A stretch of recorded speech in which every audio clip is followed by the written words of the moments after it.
Chisameo yangu akwende mukati banda kutombo ipura matopareta vanotendeka endera nasi ucharoveka baba vako vakakukoniwa ende une sharipa feya wakakariwa anobuda mugraundi ndeyabayiwa nasi ndokutinda iwe matinda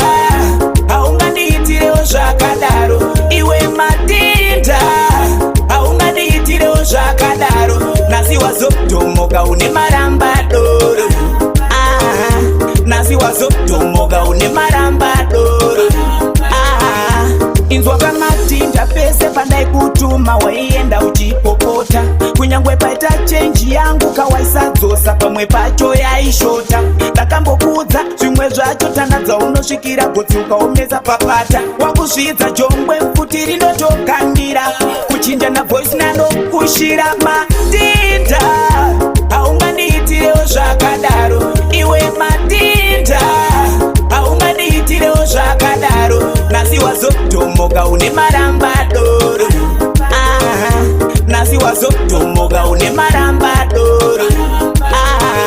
musiwo webhawa hapana usingazive ringava rekwekwe kadoma kaguruve ndabika tsuro pano unoti haudyi asi kwana dhapi unotonhanzva nendiro nyangwe ukamwa zvekutofadza mutengi chingoziva uchadhakwa kupfuura mutengi tarisa wazorudzira mumota yabhosi kuvadzosera masupa pamwe nekoti iwe matinda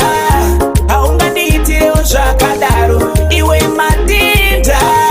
haungandiitirewo zvakadaro nasi wazotomoka une marambadoro nasi wazotomoka une marambadoro inzwa kamatinda pese pandai kutuma waienda uchipopota kunyangwe paita chenji yangu kawaisadzosa pamwe pacho yaishota ndakambokudza zvimwe zvacho tanadza unosvikira gotsi ukaomesa papata wakuzvidza jongwe futi rinotokandira kuchinja na voice nanokushira matinda